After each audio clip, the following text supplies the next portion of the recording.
الحمدللہ رب العالمین والصلاة والسلام علی رسولہ الامین وعلی آلہ وصحبہ اجمعین وبعد۔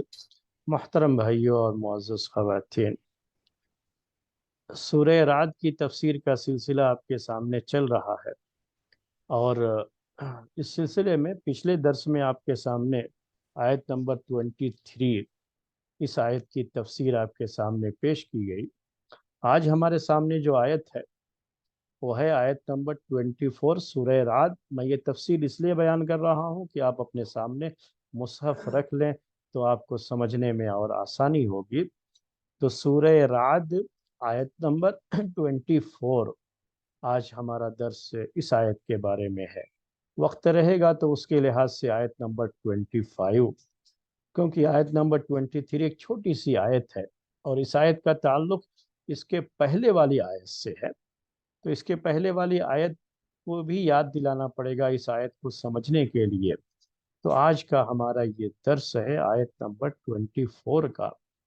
اس میں اللہ تبارک و تعالیٰ کا ارشاد ہے، سلام علیکم بما صبرتم فنعم عقبی الدار۔ تم پر سلامتی ہو، بما صبرتم، تمہارے صبر کی وجہ سے، فنعم عقبی الدار، تو کتنا ہی اچھا بدلہ ہے اس دار آخرت کا۔ آخرت کا یہ کتنا اچھا بدلہ ہے۔ تو یہ آیت ہے، اس کا ترجمہ کیا ہم نے، اس میں تفسیر کرتے ہوئے تھوڑا سا آپ کو اندازہ ہو جائے گا کہ یہ ترجمہ صرف سمجھنے کی حد تک ہوتا ہے یہ، ورنہ یہ بالکل جو ہے ایگزیکٹ ترجمہ نہیں ہو پاتا ہے۔ جو آیتیں ہوتی ہیں، جو اس کے اندر چیزیں پائی جاتی ہیں، جو بہت سارے پوائنٹس ہوتے ہیں نا، وہ پوری باتیں ترجمے میں نہیں آ پاتی ہیں۔ کوشش بہت کرتے ہیں تو قریب تک جانے کی کرتے ہیں۔ اب یہاں جو ہے میں نے آپ سے کہا کہ اس آیت کا تعلق اس کے پہلے والی آیت سے، تو اس کے پہلے والی آیت میں کیا تھا؟ جنات عدن، جنات عدن یدخلونہا، کہ ہمیشہ رہنے والی جنتیں، باغات، جہاں یہ لوگ خود داخل ہوں گے اور ان کے باپ دادا، ان کی مائیں دادیاں نانیاں نانا، یعنی ان کے رشتہ دار، چاہے وہ اوپر سے ہوں یا نیچے سے ہوں، پوتا پوتی بیٹا بیٹی وغیرہ سب، ان میں جو نیک ہوں گے، اسی طریقے سے ان کے جوڑے جو نیک ہوں گے، وہ سب کی سب جو ہے اس میں داخل ہوں گے۔ اس کے بعد کا یہ تو تفسیر میں کر چکا ہوں، اس کے بعد کیا ہے؟ وَالْمَلَائِكَةُ يَدْخُلُونَ عَلَيْهِمْ مِنْ كُلِّ باب، اور فرشتے ان پر داخل ہوں گے ہر دروازے سے۔ فرشتے آئیں گے، فرشتے آئیں گے، تو اسی سے تعلق، یہ فرشتے کیوں آئیں گے، اسی سے تعلق ہے آج کی آیت کا۔ یہ فرشتے آئیں گے تو کیا ہوگا؟ سلام علیکم، یہ فرشتے کہیں گے سلام علیکم، تو اس کو عربی میں کہتے ہیں قائلین، اس کے پہلے یا یقولون، اس کو محذوف مانا جاتا ہے، یعنی یہ چیز انڈرسٹوڈ ہے، سمجھی جاتی ہے یہاں پر، اور جو چیز سمجھی جاتی ہے کلام سے اس کو حذف کر دیا جاتا ہے۔ یہ طریقہ ہر لینگویج کے اندر پایا جاتا ہے، تو عربی زبان میں یہ چیز بہت زیادہ ہوتی ہے کہ ہر وہ چیز جو انڈرسٹوڈ ہوتی ہے اس کو ذکر نہیں کیا جاتا۔ تو یہ بھی انڈرسٹوڈ ہے کہ جب یہ فرشتے آئیں گے ان کے پاس، داخل ہوں گے ان کے پاس، تو کیا کہتے ہوئے آئیں گے؟ سلام علیکم۔ اب آپ کو تعلق سمجھ میں آ گیا ہوگا پہلے والی آیت سے۔ یہ فرشتے کہتے ہوئے آئیں گے سلام علیکم، سلام علیکم، سلام کرتے ہوئے ان کو آئیں گے۔ اب یہ تفسیر کرنی ہے اس کی، میں یہ صرف معنی بیان کر رہا تھا ابھی تک۔ سلام علیکم، ایک تفسیر یہی ہے کہ سلام علیکم اس کا تعلق پہلے والی آیت سے ہے، یعنی یہ کون کہیں گے سلام علیکم جنتیوں کے لیے؟ یہ کون کہیں گے؟ فرشتے کہیں گے، اللہ کے فرشتے کہیں گے، آئیں گے وہ جنتیوں کے پاس اور کہیں گے ان سے یہ سلام علیکم، یہ وہی سلام ہے جو ہم سلام جو ہے کرتے رہتے ہیں، یعنی یہ آ کر کے ان کو سلامتی کی دعائیں دیں گے، سلام کریں گے۔ اب یہاں دو تین سوالات ہیں جو آتے ہیں، پہلے میں وہ تفسیر ایک دوسری ہے جو پیش کر دوں آپ کے سامنے۔ بعض لوگوں نے یہ جو ہے سلام علیکم اس کے بارے میں یہ بھی ذکر کیا ہے کہ یہ اللہ تعالیٰ ان کے لیے کہے گا، یعنی یہ کون کہیں گے یہ سلام علیکم، یہ گنجائش ہے، چونکہ ہم نے آپ سے کہا کہ یہ یہاں کون کہیں گے یہ ذکر نہیں کیا گیا ہے، تو جب پہلی والی آیت سے جوڑتے ہیں تب بنتا ہے یہ کہ وہ فرشتے کہیں گے، فرشتے آئیں گے تو ان کو سلام کرتے ہوئے آئیں گے، تو یقیناً وہ بھی ہے، آئیں گے تو سلام بھی کریں گے، اور معنی بھی صحیح ہے، وہ چیز بنتی بھی ہے، اور یہ بھی ہے گنجائش اس کے اندر کہ یہ اللہ تعالیٰ ان سے کہے گا کہ سلام علیکم بما صبرتم فنعم عقبی الدار، اللہ تعالیٰ ان کے لیے یہ کہے گا، اللہ تعالیٰ کی طرف سے یہ چیز ہوگی کہ تم پر سلامتی ہو میرے بندو، میرے نیک بندو، رحمان کے بندو، تم پر سلامتی ہو بما صبر تم، جو تم نے صبر کیا اس کی وجہ سے۔ تو یہ گنجائش اس کی بھی ہے، اگر آپ یہی ہوتا ہے تفسیر میں جو الگ الگ اوپینین ہوتے ہیں نا، تو اس میں وہ گنجائش ہوتی ہے، عربی زبان کو جانے تو سمجھ میں آتی ہے بات کہ وہ گنجائش بنتی ہے اس، لیکن زیادہ تر مفسرین نے اس کو فرشتوں کی بات کہی اور اس آیت کو پہلے والی آیت سے جوڑ کے دیکھا ہے کہ فرشتے ان کے پاس آئیں گے تو کہیں گے سلام علیکم۔ سوال ہے میرے بھائیوں پہلا، وہ سوال کیا ہے؟ سلامتی کی جب ہم کسی کو دعا دیتے ہیں، ابھی آپ جب سلام کرتے ہیں السلام علیکم، سلام علیکم، یہ سب سلام کرنے کے الفاظ ہیں، سب صحیح ہیں، کوئی مسئلہ نہیں ہے اس میں، السلام علیکہ، سلام علیکہ، یہ سب صحیح، اور السلام علیکم ورحمۃ اللہ وبرکاتہ یہ ذرا تفصیل ہے۔ تو اس میں میں کہنا یہ چاہ رہا ہوں کہ اس میں آپ سامنے والے کو سلامتی کی دعا دیتے، تو سلامتی کی یہ دعا دنیا میں تو سمجھ میں آتی ہے، اصل یہی سوال ہے، ہو سکتا ہے کہ یہ سوال آپ کے ذہن میں بھی آ رہا ہو کہ سلامتی کی دعا دنیا میں تو سمجھ میں آتی ہے، کیونکہ دنیا کے اندر انسان پریشانیوں سے گھرا ہوتا ہے، بڑی سے بڑی نعمت ہو تو اس کے چھن جانے کا ڈر ہوتا ہے، آج صحت ہے تو کل بیماری آنے کا ڈر ہوتا ہے، گھر سے نکلے تو کہیں راستے میں حادثے کا ڈر ہوتا ہے، کہیں کوئی ایکسیڈنٹ ہو جائے ڈر ہوتا ہے، کہاں موت آ جائے اور کہاں پر زندگی کی یہ صبح شام میں بدل جائے، زندگی کی رات ہو جائے، زندگی کا یہ سورج ڈوب جائے، کہاں ہو جائے، کس سیکنڈ میں یہ چیز ہو جائے، کسی کو پتہ نہیں ہے، یہ ڈر سا لگا رہتا ہے۔ تو یہ دنیا میں چونکہ اس طرح سے ڈر لگا رہتا ہے، ایک دعا دیتے ہیں سلام علیکم، السلام علیکم، جب بھی آپ سلام کرتے ہیں نا تو اس کو ذہن میں رکھیے کہ آپ دعا دیتے ہیں سامنے والے کو سلامتی کی، تو سلامتی کس چیز سے؟ تو یہ سلامتی کی دعا میرے بھائیوں دنیا میں جب ہم دیتے ہیں تو اس میں کیا کیا چیزیں داخل ہوتی ہیں، وہی سے یہ سوال اصل میں اٹھتا ہے ذہن میں، جو سوال میں نے پیش کیا۔ پہلی بات کیا آتی ہے؟ بیماریوں سے سلامت، عافیت کہتے ہیں بدن کی، جسم کی ہیلتھ کو لے کر کے کہ آپ کا جسم صحیح سالم رہے، بیماریوں سے اللہ تعالیٰ محفوظ رکھے، آپ کے پاس مال ہے دولت ہے تو اللہ تعالیٰ آپ کے مال اور دولت کی حفاظت فرمائے، اس کو سلامتی، اس کی بھی سلامتی کی دعا آپ دے رہے ہیں کہ آپ کو نقصان نہ ہو، گھاٹا نہ ہو، آپ کا پیسہ برباد نہ ہو، آپ کا مال برباد نہ ہو۔ وہ بھی سلامتی ہر چیز کی نا، سلامتی اس کے مال کے لحاظ سے، سلامتی اس کے جسم کے لحاظ سے، سلامتی اس کی اولاد کے لحاظ سے، کہ تمہاری اولاد تمہارے لیے تمہاری آنکھوں کی ٹھنڈک بنے۔ اور سلامتی کس کے لحاظ سے؟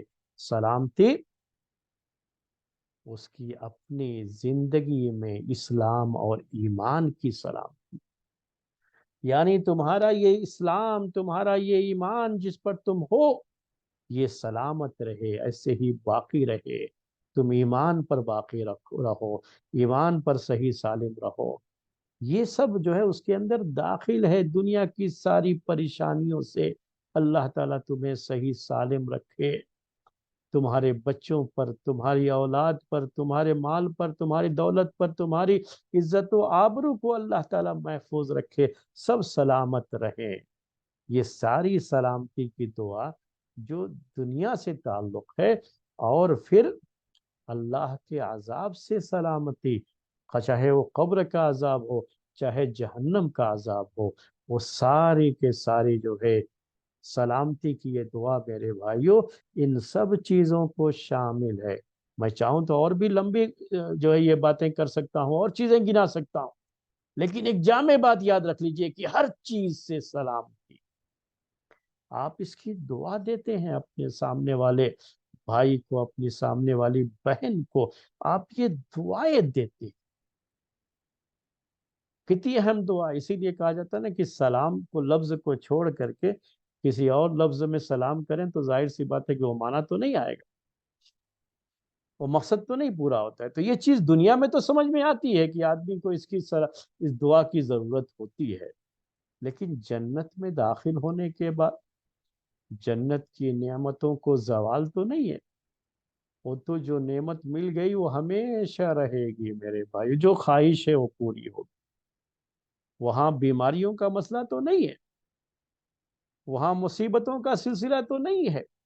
اب یہاں قبر کا عذاب اور جہنم کے عذاب کا مسئلہ تو ختم ہو چکا، اب تو جنت میں جو چلے گئے، اب وہ جنت میں ہمیشہ ہمیشہ رہیں گے۔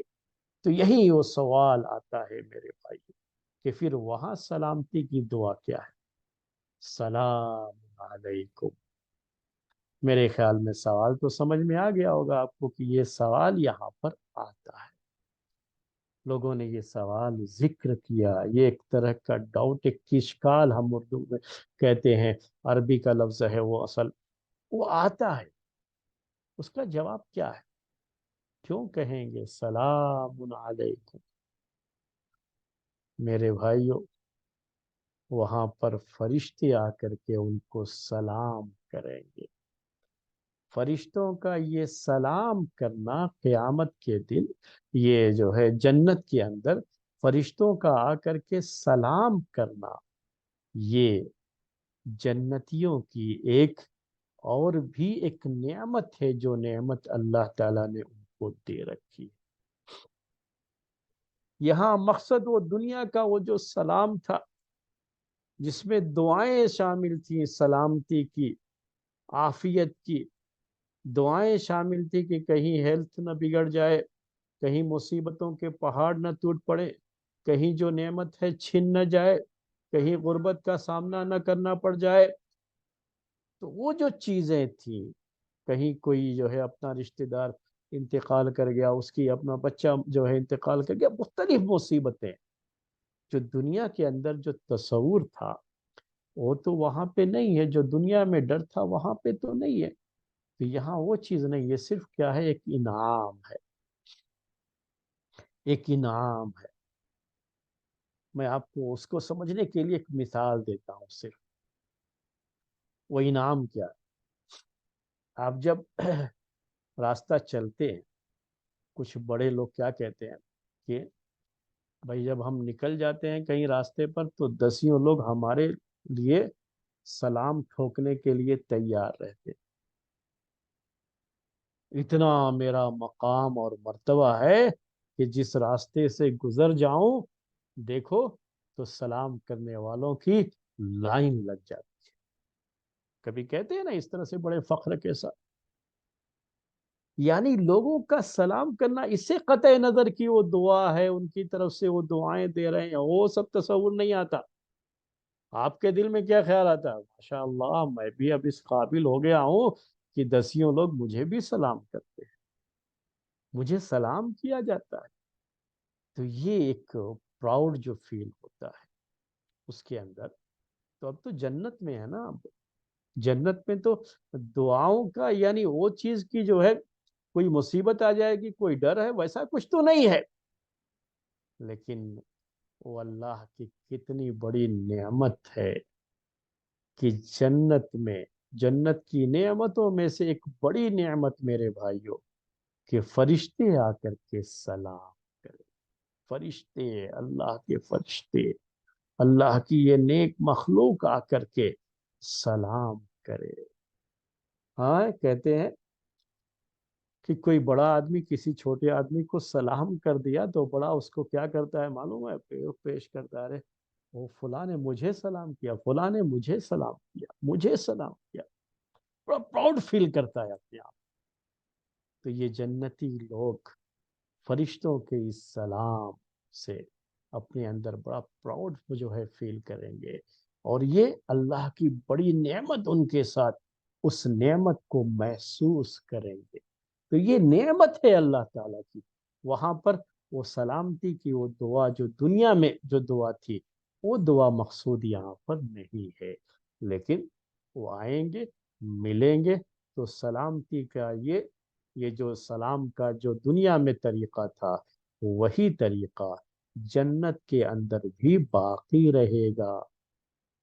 یہ الگ بات ہے کہ وہ سلامتی کی وہ ساری دعائیں جو دنیا کی مصیبتوں اور پریشانیوں سے سلامتی کی باتیں تھی، جو جہنم کے عذاب اور قبر کے عذاب سے سلامتی کا جو تصور تھا، وہ وہاں پر نہیں رہ جائے گا، وہاں وہ چیزیں نہیں رہ جائیں گی، لیکن وہ سلام رہ جائے گا۔ یہ سلام جہاں جنتیوں کے اندر اللہ تعالیٰ کی اس نعمت کو محسوس کرنے کا ایک ذریعہ ہے، اس کے ذریعے سے وہ اللہ تعالیٰ کی نعمت کو اور اچھے طریقے سے محسوس کریں گے، اپنے آپ میں ایک پراؤڈ فیل کریں گے۔ وہیں میرے بھائیوں، اس وقت اس سلام کا باقی رہنا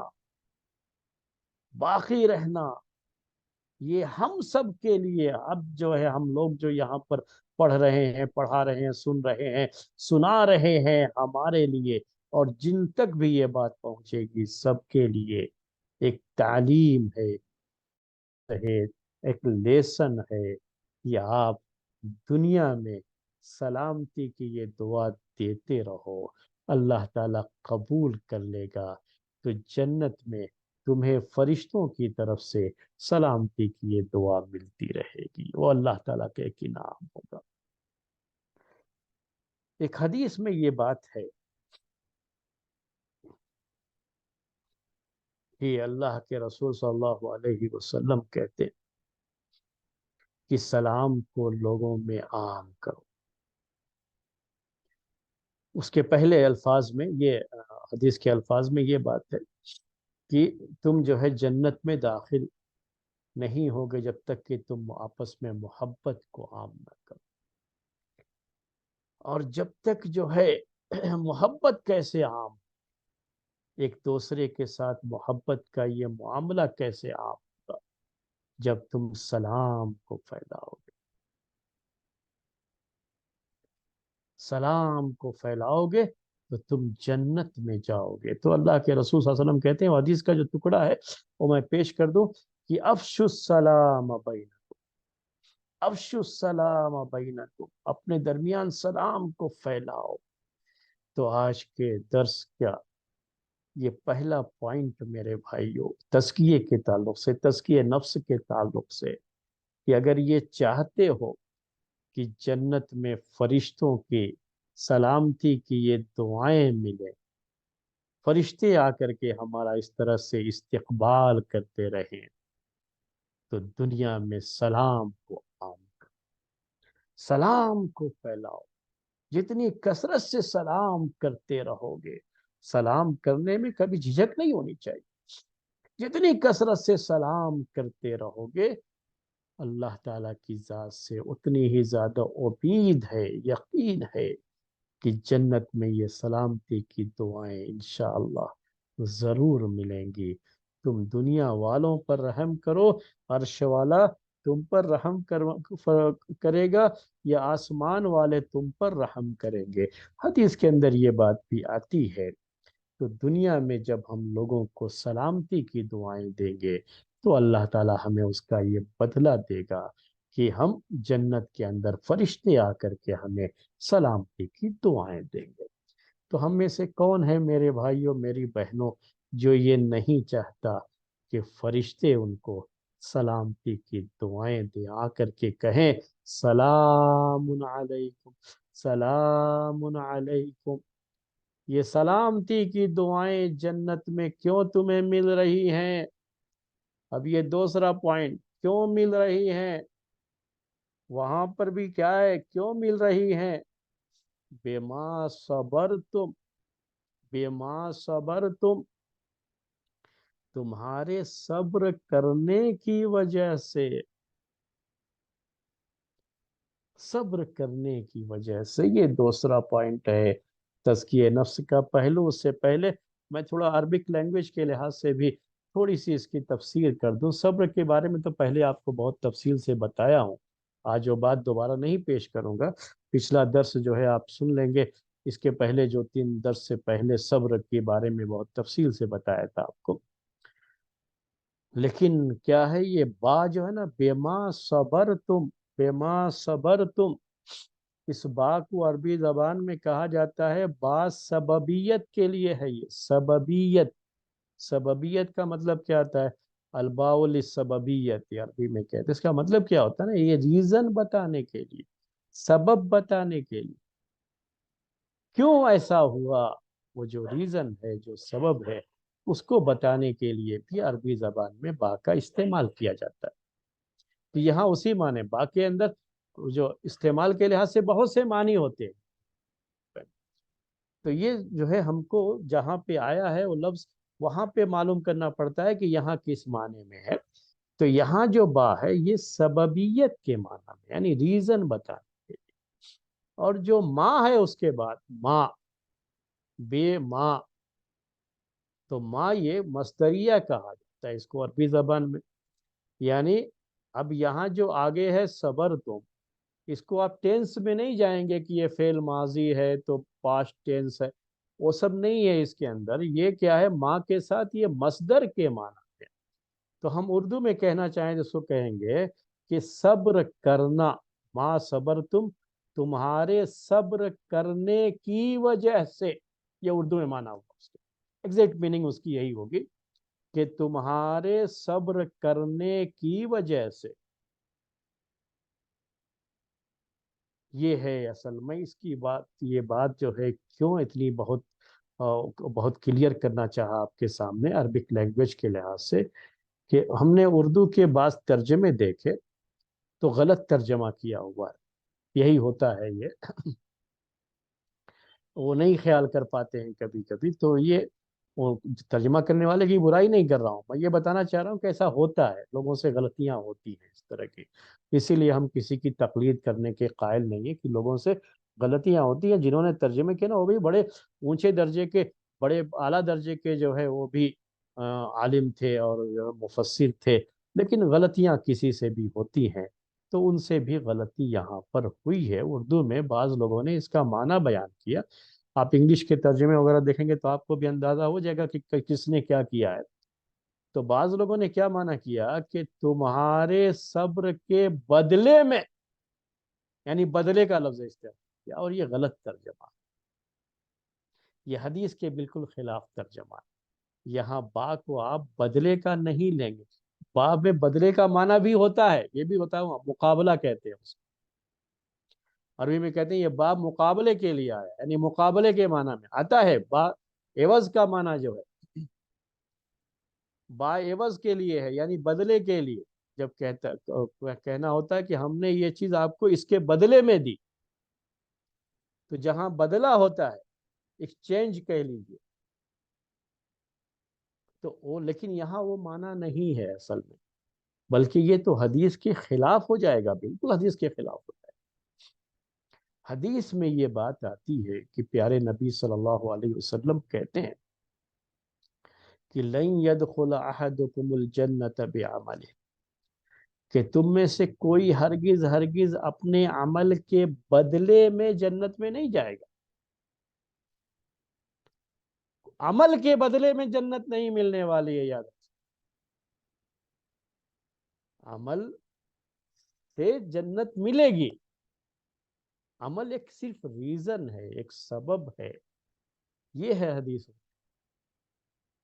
کہ عمل ایک سبب ہے یہ جنت میں داخل ہونے کا، لیکن عمل، جنت جو ہے نا عمل کا بدلہ نہیں ہے کہ جو ہے لازمی طور پر عمل کیا ہے تو اس کا بدلہ ملنا ہی ملنا ہے، اب جو جنت ملنی ہے وہ بدلہ نہیں ہے یہ۔ اللہ کے رسول صلی اللہ علیہ وسلم یہ بات کہتے ہیں کہ لن يدخل احدكم الجنة بعمله، اپنے عمل کے بدلے میں نہیں جائے گا۔ تو صحابہ نے پوچھا یا رسول اللہ، صحابہ نے پوچھا اللہ کے رسول، کیا آپ بھی اپنی جو ہے عمل کے بدلے میں جنت، یعنی آپ کا تو اتنا عمل زیادہ ہے، اتنا زیادہ عمل آپ کرتے ہیں، تو کیا آپ بھی نہیں جائیں گے اپنے عمل کے بدلے میں جنت آپ کو بھی نہیں ملے گی؟ تو کہا آپ نے نہیں، مجھے بھی نہیں ملے، مگر یہ کہ اللہ اپنی رحمت سے مجھے ڈھانپ لے۔ تو یہ جنت تو اللہ کی رحمت سے ملنے والی ہے، اور عمل کو اللہ تعالیٰ نے سبب بنایا، یعنی آپ اچھا عمل کرو گے، ایمان ہے آپ کے پاس اور اچھا عمل کرو گے تو آپ جنت میں جاؤ گے، یہ اللہ تعالیٰ نے ایک سبب بنایا، ایک ریزن بنایا۔ ورنہ ایسے بھی لوگ ہیں میرے بھائیوں، کچھ بھی عمل نہیں کیا اور سیدھا جنت میں۔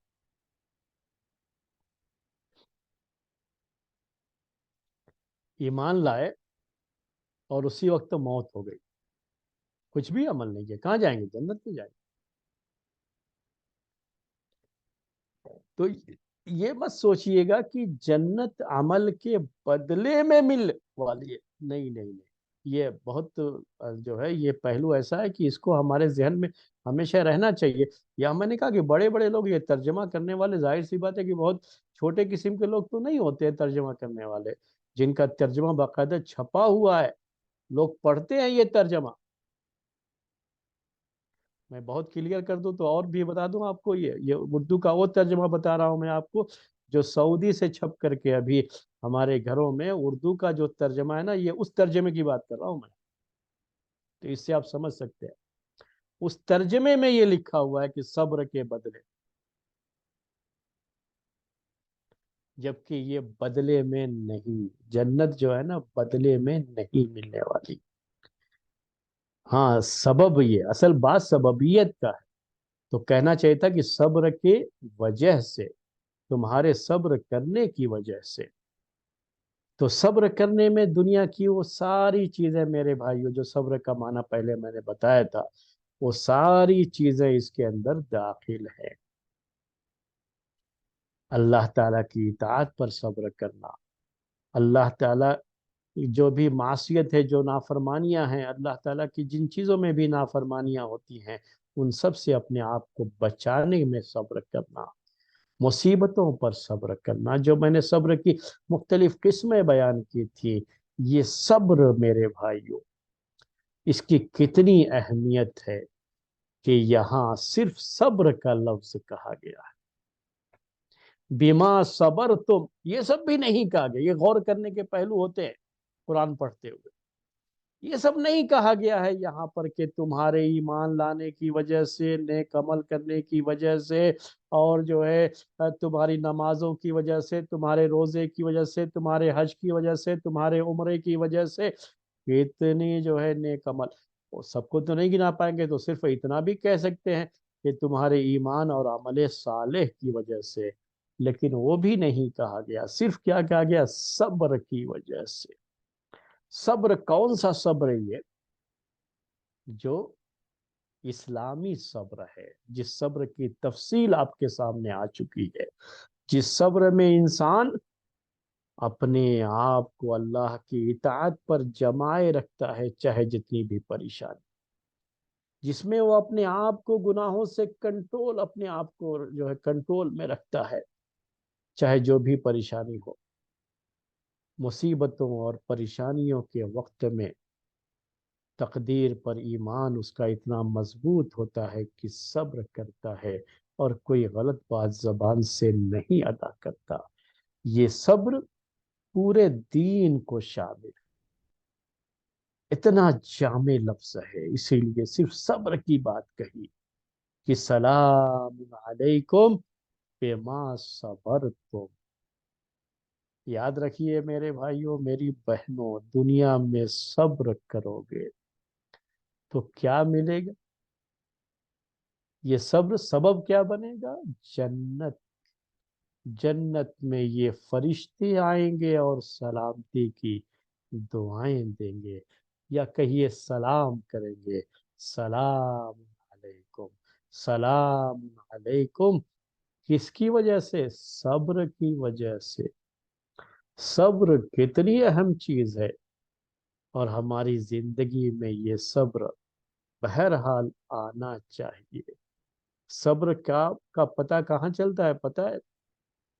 کہ جہاں بے صبری کا معاملہ ہو، جہاں ایسے حالات پیدا ہو جائیں کہ آدمی اس وقت اپنا آپ کھو دیتا ہے، اپنے آپ پر کنٹرول کھو دیتا ہے، وہیں پر اصل صبر کو آزمایا جاتا ہے، اور صبر ظاہر ہوتا ہے کہ واقعی صبر کیا یا نہیں کیا۔ زبان سے کہنا تو بڑا آسان ہوتا ہے نا، میں خود بھی تو کہہ رہا ہوں کہ صبر صبر، لیکن جب میرے اوپر بھی کوئی ایسی چیز آئے اور میں صبر کر کے دکھاؤں، اصل وہ ہے عمل میں یہ چیز آنی ہے۔ تو جو جتنا صبر کر لے جائے گا، جنت کی نعمتیں اس کے انتظار میں، اور فرشتوں کی یہ دعائیں اس کے استقبال میں، سلام علیکم، سلام علیکم بما صبرتم۔ آپ کو سمجھ میں آ گیا ہوگا یہ ٹکڑا اچھی طرح سے، کہ سلام علیکم بما صبرتم فنعم عقبی الدار۔ فنعم عقبی الدار، نعمہ کو عربی زبان میں کہا جاتا ہے، یہ افعال مدح میں سے ہے۔ اب کسی چیز کو بہت اچھا کر کے بیان کرنا ہوتا ہے، واہ واہ کیا خوب کیا خوب، اردو میں کہتے رہتے ہیں، انگلش میں بھی آپ کچھ نہ کچھ کہتے ہوں گے اس کے لیے، ایسے موقعوں پر جو ہے ویل ڈن تو کبھی ہم سنتے رہتے ہیں، لیکن یہاں وہ پوری طریقے سے فٹ آئے گا یا نہیں آئے گا مجھے اتنے پتہ نہیں ہے اس کا۔ فَنِعْمَ عُقْبَى الدَّارِ، کیا ہی اچھا، فَنِعْمَ عُقْبَى الدَّارِ، کیا ہی اچھا ہے۔ نعمہ کے اندر یہ معنی اردو میں کہیں گے تو یہی آئے گا، کیا ہی اچھا ہے۔ عقبی الدار، عقبی الدار، دنیا کی زندگی کا انجام، دنیا کی زندگی کا تمہارا انجام کتنا ہی اچھا رہا، دنیا کی زندگی کا تمہارا رزلٹ کتنا اچھا رہا۔ یہ ایک تفسیر کے لحاظ سے اس آیت کی میننگ یہی ہوتی ہے۔ ایک دوسری تفسیر ہے، میں نے ایک تفسیر آپ کو بیان کر دی، عقبی الدار، تو بعض لوگوں نے اس کو مضاف مضاف الیہ مانتے ہوئے کہا عقبہ کا معنی عربی زبان میں ہوتا ہے عاقبت، یعنی جو چیز بعد میں آتی ہے اس کو کہا جاتا ہے۔ یہ عقب عربی زبان میں پیچھے کو کہتے ہیں، ایڑی جو ہوتی ہے نا ہماری، تو اس کے لیے عربی زبان میں اس کو بھی عقب کہا جاتا ہے، تو وہاں کے حصے کو، پیچھے کے حصے کو عقب کہا جاتا ہے۔ تو سامنے کوئی چیز گزر گئی اس کے بعد کوئی چیز آتی ہے تو اس کو بھی عربی میں عقب کہا جاتا ہے، تو اس سے عقبہ کا یہ لفظ ہے، اسی سے ہے یہ لفظ بنا ہوا، عین قاف با۔ تو عقبت دار، تو عقبہ کا معنی ایک انجام بھی اسی لیے کرتے ہیں، یعنی ایک چیز کے بعد جو رزلٹ آیا اس کے لیے بھی عقبہ کا لفظ استعمال کرتے ہیں۔ اور دار سے مراد یہاں پر دار الدنیا لیا، دار کا مطلب گھر ہوتا ہے جہاں پہ لوگ رہے. تو عقبت دار، دار سے مراد یہاں پر بعض مفسرین نے دار الدنیا لیا، یعنی تمہاری دنیا کی اس زندگی کا انجام کتنا اچھا رہا تمہارے حق میں. مانا بنتا بھی ہے. یہ فرشتے آئیں گے، دعائیں دیں گے، سلام کریں گے، سلام علیکم، اور ساتھ میں مبارکبادیاں پیش کریں گے. کیا کہیں گے؟ اوہ کتنی اچھی بات ہے، تمہارا دنیا کی زندگی کا رزلٹ بڑا اچھا، کتنا عمدہ ہے. میرے بھائیو، دنیا کی یہ پوری زندگی کیا ہے؟ آزمائش ہے. یہ ایک امتحان ہے. آزمائش طرح فارسی کا لفظ ہے، اسی کو ہم عربی میں امتحان کہتے ہیں، اختبار کہتے ہیں، ابتلا کہتے ہیں. تو قرآن میں اللہ تعالیٰ نے ابتلا کا لفظ استعمال کیا. قرآن میں اللہ تبارک و تعالیٰ نے یہی آزمانے کا، ہماری آزمائش ہے دنیا میں، یہ امتحان ہے میرے بھائیوں دنیا کی زندگی، اور اس امتحان کا رزلٹ ہم کو آخرت میں ملنے والا ہے. تو فرشتے آ کر کے کیا کہیں گے ساتھ میں؟ فَنِعْمَ عُقْبَى الدَّارِ، بھائی تمہارا رزلٹ تو بڑا ہی اچھا رہا، دنیا کی امتحان کا، دنیا کی آزمائش کا تمہارا رزلٹ کیا ہی خوب ہے، کیا خوب رزلٹ ہے.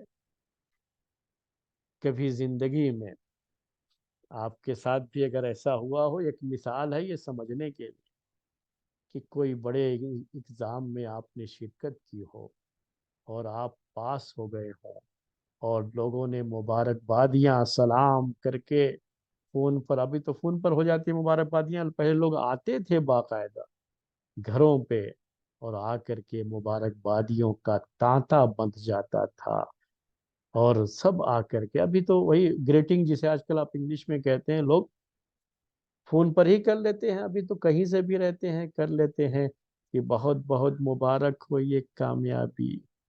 سوچئے کبھی آپ، میں نے یہ کہا کہ جب بھی آپ کی زندگی میں آپ کے بچوں کے ساتھ یا آپ کے ساتھ کبھی بھی یہ ہوا ہو، تو اس وقت آپ کو کس طرح کی فیلنگ آتی، کتنا اپنے آپ میں پراؤڈ فیل کرتے ہیں، اپنا آپ محسوس ہوتا ہے کہ میں کچھ ہوں. جبکہ دنیا کی یہ کامیابی بھی عارضی، یہ سب ٹمپریری ہے، آج ہے کل اس کا آپ کو کچھ فائدہ ہوگا اور نہیں ہوگا اس کا بھی کوئی یہ نہیں. بہت سے لوگ ایسے بھی ہیں، میں بعض ایسے نوجوانوں کو جانتا ہوں جنہوں نے بڑی محنت کی، بڑی محنت کر کے ان کو سیٹ ملی میڈیکل میں یا انجینئرنگ میں.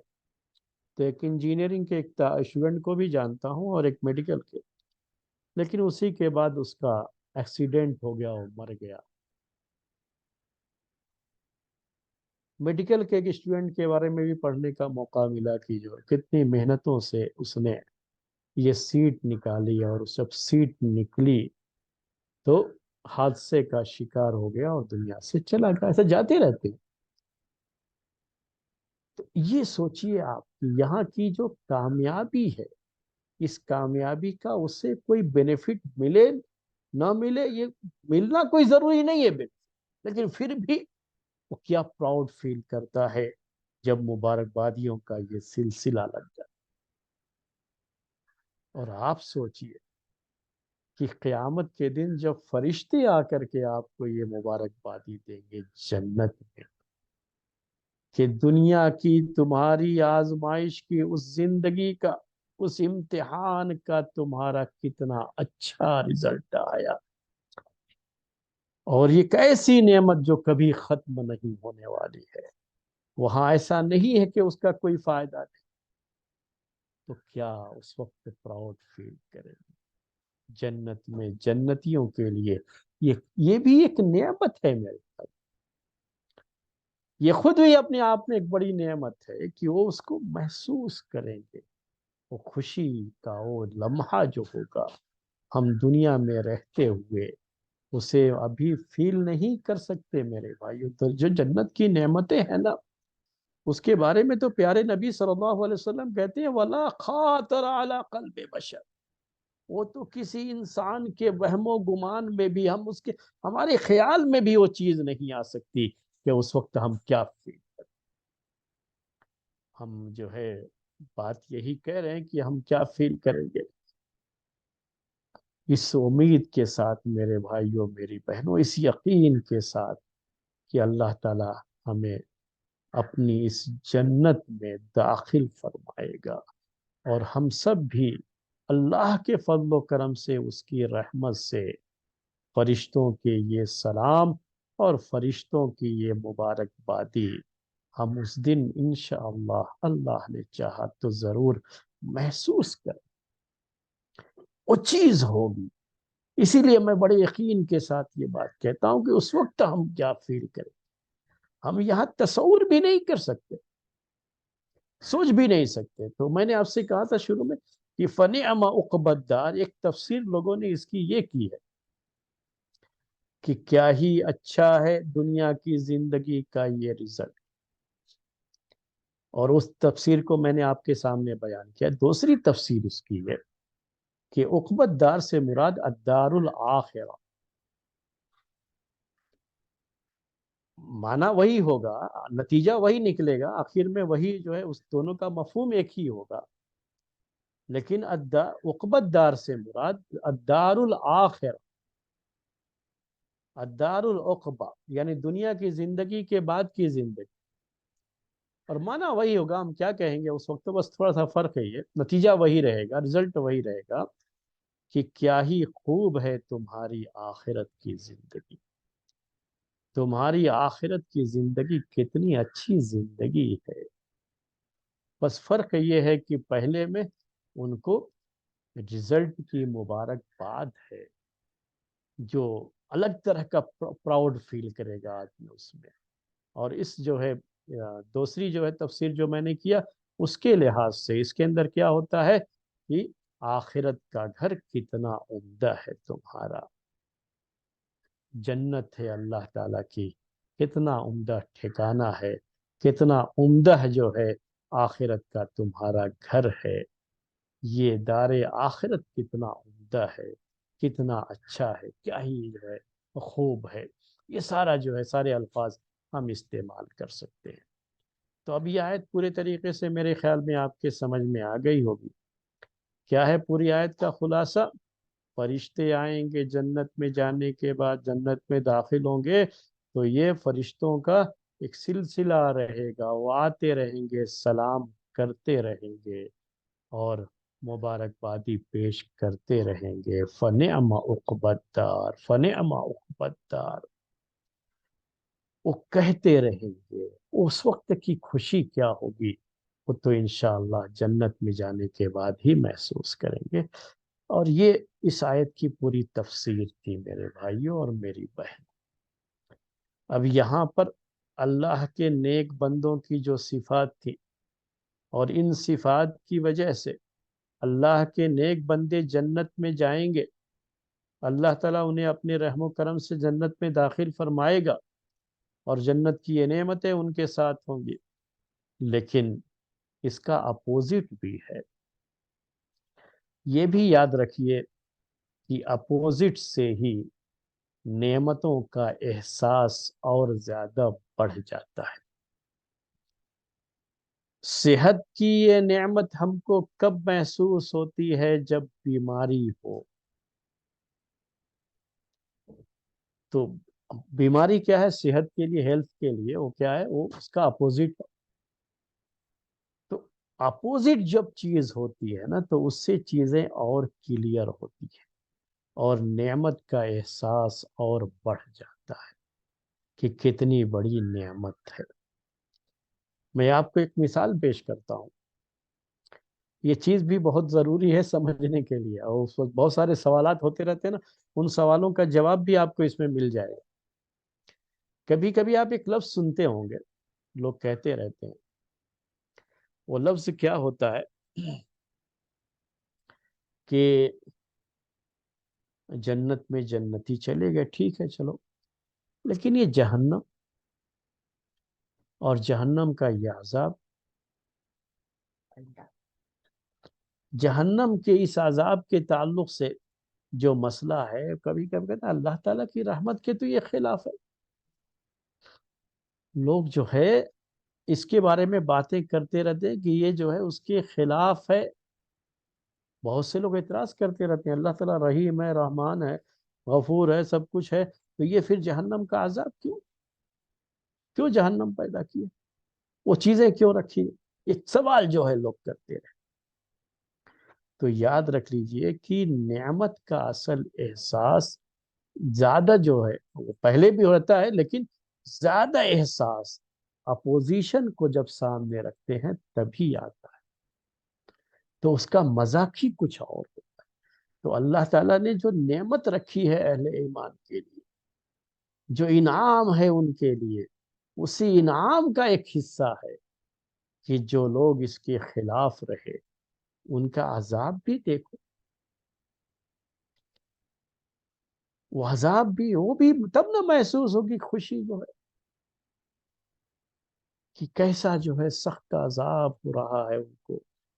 جنتی لوگ، چونکہ جنت اوپر ہے جہنم نیچے ہو، وہ اوپر سے جھانک کر کے دیکھیں گے. سورہ اعراف میں آپ پڑھیں گے اس کو، جہنمیوں کا یہ لوگ جو ہے دیکھیں، تو ان کی عذاب میں تو ان کو اور زیادہ تکلیف میں اضافہ ہو جائے گا کہ ان کو تو وہ نعمتیں ہیں اور ہم ہیں کہ یہاں عذاب میں پڑے ہوئے ہیں. اور جنتیوں کو ان کی نعمتیں جو ہیں اس کی خوشی ان کو اور زیادہ ان کی بڑھ جائے گی جب اپوزیشن کا معاملہ ہوتا ہے. یعنی جب اس کے خلاف بھی کوئی چیز ہے. میں آپ کو تھوڑی دیر کے لیے بولتا ہوں مثال میں یہ کہ سارے کے سارے انسان جنت میں چلے، تو پھر جنت میں آپ کو کیا اس میں جو ہے سارے کے سارے پاس ہو گئے، سب پاس ہیں. ابھی تو میں وہ الگ الگ درجے کی بات نہیں کر رہا ہوں، پاس کی بات کر رہا ہوں. تو پھر آپ کے اپنے پاس ہونے کی وہ خوشی نہیں ہوتی ہے جب وہاں فیل بھی ہوتے ہیں، پاس بھی ہوتے ہیں. تو آپ کہتے ہیں کہ اللہ تعالیٰ نے مجھے پاس ہونے والوں میں سے بنایا، تو پاس ہونے کی اہمیت آپ کی بڑھ جائے، اس کا احساس اور زیادہ جو ہوتا ہے اس میں. تو یہی چیز ہے یہاں پر بھی. تو اللہ تعالیٰ نے جہاں یہ بیان کیا قرآن میں کہ جو اللہ کے نیک بندے ہیں ان کی جو صفات ہیں اور ان کے لیے جو جنت کی نعمتیں ہیں، جہاں اللہ تعالیٰ نے ایک طرف یہ ذکر کیا، اپوزیشن کو بھی ذکر کیا ساتھ میں. وہ کیا ہوتا ہے؟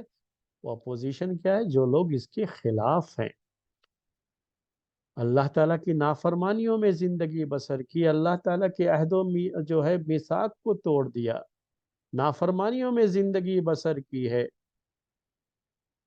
تو ان کے لیے کیا ہے وہاں پر؟ تاکہ یہ محسوس کریں جنتی لوگ کہ اگر ہم بھی ان کے جیسے ہوتے تو ہمارا پھر کیا حال ہوتا، ہمارا حال بھی وہی ہوتا. لیکن اللہ تعالیٰ نے ہم کو اس سے بچا لیا. تو مزید شکر کے جذبات اس سے پنپتے ہیں، بڑھتے ہیں، یہ جذبات ابھرتے ہیں میرے بھائیوں. تو قرآن میں دونوں کا ذکر رہتا ہے عام طریقے سے، اہل ایمان کا بھی اور اہل کفر کا بھی، جنت کا بھی اور جہنم کا بھی، ساتھ ساتھ یہ ذکر چلتا رہتا ہے. آگے کی جو آیت ہے نا اس میں پھر وہی بیان ہے. اب اپوزیشن کا بیان شروع ہوتا ہے اس میں، اس کے خلاف جو ہیں ایمان والوں کے جو خلاف لوگ ہیں ان کا جو ہے ذکر ہے. اب وہ ایک نیا مضمون شروع ہو رہا ہے تو وقت بھی قریب قریب ہمارا ہو رہا ہے. تو میں اسی لیے یہ چاہتا ہوں کہ بیچ میں ایک ہفتے کا گیپ بھی ہے، تو جب ہم نئے درس کے لیے آئیں تو اس نئی جو ہے یا کہہ لیجئے کہ اس آیت سے ہی ہمارا درس شروع ہو. ایسا نہ ہو کہ آیت کا کچھ حصہ آج بیان کریں اور کچھ حصہ اس دن بیان کریں تو دو حصوں میں بٹ نہ جائے. تو انشاءاللہ یہ آیت نمبر 25 ہم شروع کریں گے اس کی تفسیر ایک ہفتے کے بعد. آج کا درس ہم یہیں پر ختم کرتے ہیں. سبحانک اللہم و بحمدک، اشہد ان لا الہ الا انت، استغفرک و اتوب الیک.